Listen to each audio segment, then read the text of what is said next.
जय हिंद। आज की क्लास जो है आरक्षित जैवमंडल क्षेत्र पर है। इससे एग्ज़ाम में काफ़ी क्वेश्चन बनते हैं। क्वेश्चन बनने का तरीका ये रहेगा कि ये बायोस्फीयर है कहाँ पे और किसके लिए प्रसिद्ध है। उसी क्लास को आज आगे बढ़ाते हुए हम बात करेंगे आरक्षित जैवमंडल क्षेत्र की। ये वो क्षेत्र होते हैं जो मानव और जीव जंतुओं के बीच में समन्वय स्थापित करते हैं। भारत में आरक्षित जैवमंडल की कुल संख्या 18 है, जिन्हें बायोस्फीयर भी कहा जाता है।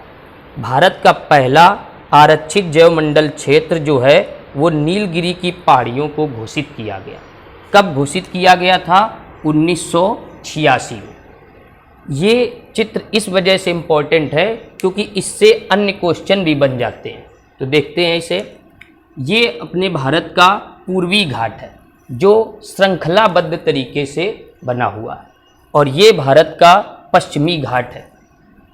पूर्वी घाट और पश्चिमी घाट आपस में दोनों नीलगिरी की पहाड़ियों पर मिलते हैं, और नीलगिरी की पहाड़ियों का विस्तार 3 राज्यों में है, जिसको केकेटी से याद रख लेंगे, यानी केरल, कर्नाटक और तमिलनाडु।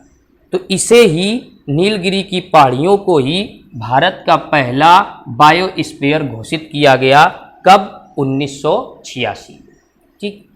अब इससे एक प्रश्न इस तरीके से भी बन जाएगा कि नीलगिरी की पहाड़ियों की सबसे ऊंची चोटी कौन सी है? तो डोडा बेटा या डोडा बेटा भी कह देते हैं, और यहीं पर ये जनजाति भी पाई जाती है। जो अब इस घाट की बात करेंगे, जो ये पूर्वी घाट है, पश्चिमी घाट है, इसे सह्याद्री के नाम से भी जाना जाता है, और जो ये पूर्वी घाट है इसे हिमाद्री के नाम से भी जाना जाता है। इधर ही एक कोरोमंडल तट है और इधर मालाबार तट है। जो पश्चिमी घाट है ये अपनी जैव विविधता के लिए प्रसिद्ध है। विश्व की 8 महान प्राकृतिक दृश्यों में इसे रखा गया, इसीलिए इसे भारत की महान ढलान भी कहा जाता है। अधिकांश नदियां इसी क्षेत्र से निकलकर और बंगाल की खाड़ी में आती हैं। इसी पश्चिमी घाट पर एक प्रसिद्ध छिपकली पाई जाती है जिसको ड्रैको कहा जाता है। इसे उड़न छिपकली भी कहा जाता है। तो इस प्रकार इतने फिगर का ये ब्यौरा था। अगर पूछा जाए भारत का पहला बायो रिजर्व तो नीलगिरी की पहाड़ियाँ। यदि पूछ दिया जाए भारत का अंतिम बायो रिजर्व तो पन्ना, जो कि एमपी में है, और ये 2011 में बायो रिजर्व घोषित किया गया। उसी के आगे हम अन्य बायोस्फीयर के विषय में पढ़ेंगे। अभी तक आप लोगों ने पहला बायोस्फीयर पढ़ा था जो नीलगिरी की पहाड़ियाँ थी। अब ये देखते हैं, ये जो है ये चित्र, ये भारत का प्रायद्वीप है। प्रायद्वीप उसे कहा जाता है जो जल से 3 ओर से घिरा हुआ होता है। अब उसी के अनुसार राज्यों को, किन राज्यों में कौन कौन से बायो रिजर्व हैं वो बताया गया है। तो देखते हैं। गुजरात में कच्छ का रण है जिसे बायो रिजर्व घोषित किया गया, और ये जो कच्छ का रण है ये जंगली गधों के लिए फेमस है, जिसे जंगली खर भी कह देते हैं। खर मतलब गधे। अधिकांश ज़्यादातर यहाँ पे जंगली गधे पाए जाते हैं। उसके बाद आगे आएंगे तो ये केरल राज्य। केरल राज्य में भी एक बायोस्फीयर है जिसका नाम है अगस्त्यमलाई। तो पूछा जा सकता है आपसे एग्जाम में कि अगस्त्यमलाई बायो रिजर्व कहाँ पर है? तो केरल राज्य। उसके बाद इस तरफ आएंगे आगे तो इसको थोड़ा ध्यान से समझना। ये जो है ये श्रीलंका है, और श्रीलंका से कई चीज़ें भारत को जोड़ती हैं। जैसे एक प्रश्न बन सकता है कि पाक जल संधि किनके किनके बीच है? तो पाक जल संधि भारत और श्रीलंका के बीच है। एक प्रश्न ये बन सकता है कि पम्बन द्वीप कहाँ पर है? तो ये तमिलनाडु में है, जो कि भारत और श्रीलंका के बीच है।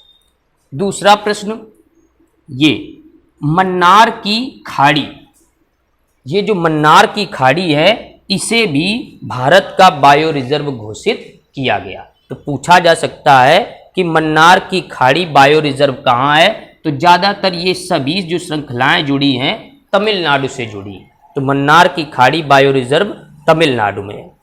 यहीं पर तमिलनाडु राज्य से और श्रीलंका के बीच एक राम सेतु है। सेतु का मतलब पुल होता है, जो कि धनुषकोंडम से प्रारंभ है। धनुषकोंडम से, यानी जो धनुषकोंडम है वो तमिलनाडु में है, तो धनुषकोंडम से श्रीलंका तक जो है वो राम सेतु है। आगे चलते हैं तो ये स्टेट है आंध्र प्रदेश। आंध्र प्रदेश में भी एक बायोस्फीयर है जिसे कहते हैं शेषाचलम। तो पूछा जा सकता है कि शेषाचलम बायो रिजर्व किस राज्य में है, तो आंध्र प्रदेश राज्य में है। इसके बाद आगे चलते हैं तो ये उड़ीसा राज्य है। उड़ीसा राज्य में भी एक बायोस्फीयर है जिसका नाम है सिमलीपाल। तो पूछा जा सकता है सिमलीपाल बायो रिजर्व किस राज्य में है, तो उड़ीसा में। इसके बाद पश्चिम बंगाल में एक बायो रिजर्व है जिसका नाम है सुंदरवन, और ये अधिकांशतः अपने दलदली क्षेत्रों या मैनग्रोव क्षेत्रों या वनों के लिए प्रसिद्ध है, यानी ऐसे पेड़ जो ज़्यादातर दलदली हिस्सों में भी होते हैं। तो सुंदरवन मैनग्रोव वन के लिए भी प्रसिद्ध है, और ये सुंदरवन डेल्टा भी है। तो इस प्रकार से हमने ये बायो रिजर्व पढ़े, यानी पहला पढ़ा था नीलगिरी की पहाड़ियाँ, उसके बाद एक ये बायो रिजर्व, एक ये बायो रिजर्व जिसे अगस्तमलाई कहते हैं, एक ये बायो रिजर्व जिसे मन्नार की खाड़ी कहते हैं, एक ये बायो रिजर्व जिसे शेषाचलम कहते हैं, एक ये बायो रिजर्व जो सिमलीपाल है, और एक ये सुंदरवन। तो इनसे प्रश्न ये बनते हैं कि ये बायो रिजर्व किस राज्य में पाया जाता है। और कुछ जानकारियां हमने ये भी दी थी, क्योंकि ये भी एग्जाम की दृष्टि से इम्पॉर्टेंट है। इनसे भी प्रश्न बनते हैं कि पाक जल संधि किन दो देशों के बीच है, तो भारत और श्रीलंका के बीच। इस प्रकार से ये बायो रिजर्व। देखिए अब वही आगे बायो रिजर्व पढ़ेंगे।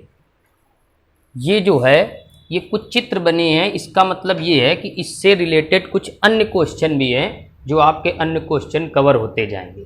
वैसे हम पढ़ रहे हैं हम लोग बायोस्फीयर, लेकिन उसी जगह से अगर कुछ अन्य क्वेश्चन बन रहे हैं तो उनको भी पढ़ते चले।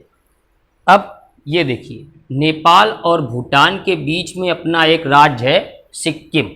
सिक्किम राज्य में भी एक बायोस्फीयर है जिसका नाम है कंचनजंगा।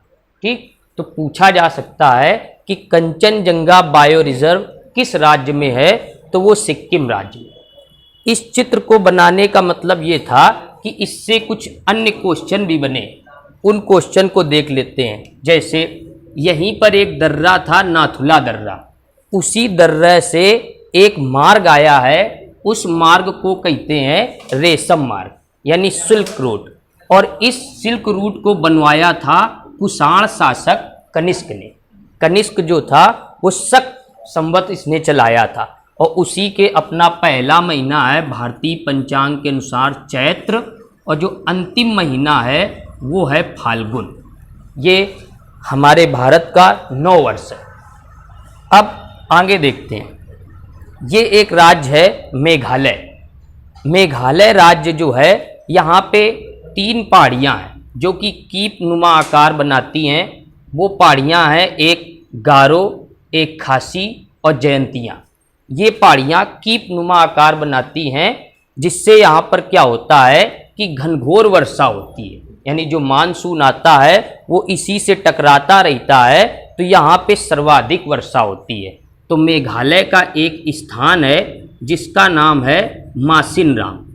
यहाँ पर न केवल भारत में सबसे ज़्यादा बल्कि विश्व में भी सर्वाधिक वर्षा का ये स्थान है।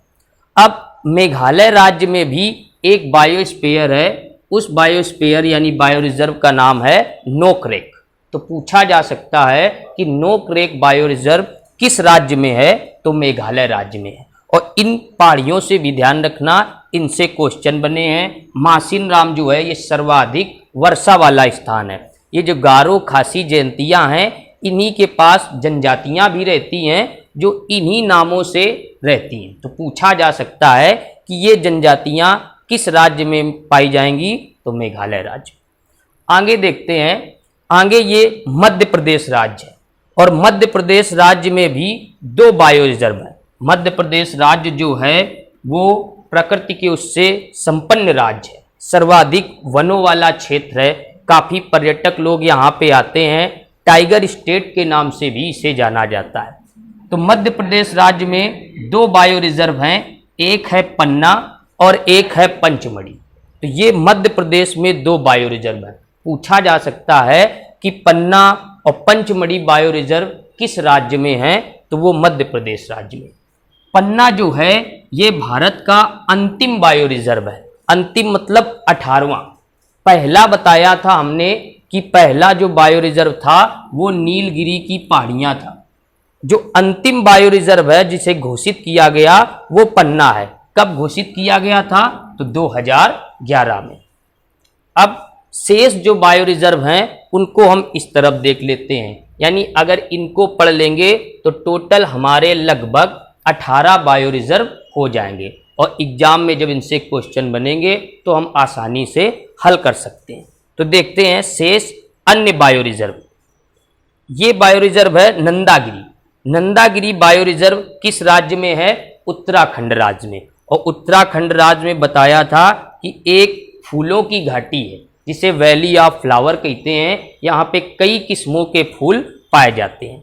अगला बायो रिजर्व है ग्रेट निकोबार बायो रिजर्व। ये किस राज्य में है? तो ये अंडमान निकोबार में है। इसके बाद असम और डिब्रूगढ़, मानस और डिब्रूगढ़, ये 2 बायो रिजर्व हैं और दोनों किस राज्य में स्थित हैं? असम में। इसके बाद आगे बढ़ते हैं तो दिहांग, ये भी एक बायो रिजर्व है जो कि अरुणाचल प्रदेश राज्य में है। इसके बाद अचान कमार, ये बायो रिजर्व जो है ये छत्तीसगढ़ में है। और शीत मरुस्थल बायो रिजर्व हिमाचल प्रदेश में है। इसे कोल्ड डेजर्ट भी कहा जाता है। तो इस प्रकार से इस क्लास में हम लोगों ने पूरे बायो रिजर्व पढ़े।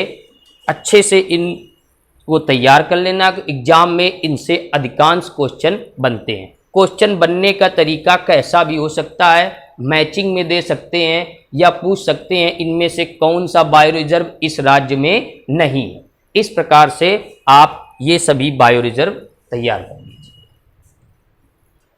देखिए, आरक्षित जैवमंडल जो था वो हम लोगों ने पढ़ लिया। अब इसी के बाद जैसा कि अभी तक चल रहा था कि कुछ क्वेश्चन आपको दिए जाते हैं जिनका संबंध स्टैटिक जीके से होता है और उन क्वेश्चनों के उत्तर आपको लाने होते हैं, यानी बताना पड़ता है। अगली क्लास में हम इन्हीं प्रश्नों के उत्तर जो हैं वो डिस्कस करेंगे। तो पहला प्रश्न है, हरिप्रसाद चौरसिया का संबंध किस क्षेत्र से है? यानी ये किस क्षेत्र से संबंध रखते थे। अगला प्रश्न है, उस्ताद बिस्मिल्लाह खान किस वाद्य यंत्र को बजाते थे? यानी किसी वाद्य यंत्र को बजाने में निपुण थे, उसी को आपको बताना है कि ये किस वाद्य यंत्र को बजाते थे। अगला प्रश्न है, सौरा क्या है? प्रश्न है, सौरा क्या है? यानी अब जैसे एग्जाम में आ सकता है कि सौरा क्या है, तो विकल्प में लिख सकते हैं कि एक डांस है या एक जनजाति है या एक फसल है या अन्य कोई है। तो इस प्रकार से बताना है कि सौरा क्या है और अधिक से अधिक जानकारी अगर एकत्रित कर पाएँ तो वो भी बताना। अगला प्रश्न है, दिलवाड़ा का जैन मंदिर कहाँ पर है? ये प्रश्न आपको बताना है। अंतिम प्रश्न है जो कि 5वां प्रश्न है, सोनपुर मेला कहाँ लगता है? तो इन प्रश्नों के उत्तर आपको बताने हैं। इनके उत्तर जो है हम अगली क्लास में आपको बताएंगे।